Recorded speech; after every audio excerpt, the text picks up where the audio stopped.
Diqqat, aholiga tezkor xabar. O'zgidromet 6, 7 va 8 iyul uchun O'zbekistonda kutilayotgan ob-havo prognozlarini e'lon qildi.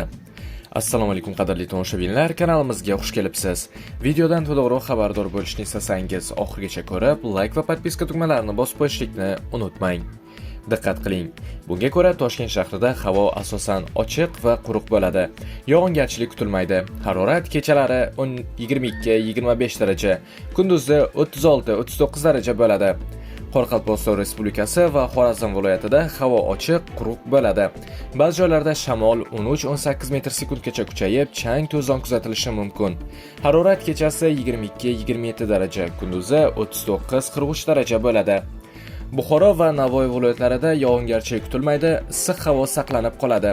Harorat kechalari 23-28 daraja, kunduzi 40-43 daraja bo'ladi. Samarqand, Jizzax, Sirdaryo va Toshkent viloyatlarida havo ochiq va quruq bo'ladi. Harorat kechalari 20-25 daraja, kunduzi 36-40 daraja bo'ladi. Qashqadaryo va Surxondaryo viloyatlarida juda issiq ob-havo kuzatiladi. Harorat kechalari 24-29 daraja, kunduzi 41-44 daraja. Ayrim joylarda 45 darajagacha ko'tarilishi mumkin. Andijon, Namangan va Farg'ona viloyatlarida havo ochiq, yog'ingarchiliksiz bo'ladi.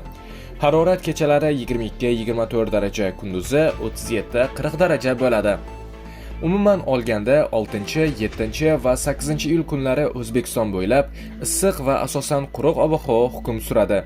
Cho'l va janubiy hududlarda havo harorati 44-45 darajagacha ko'tarilishi, ayrim joylarda kuchli shamol va chang to'zon kuzatilishi mumkin. Tog'li hududlarda esa qisqa muddatli yomg'ir ehtimoli saqlanib qoladi.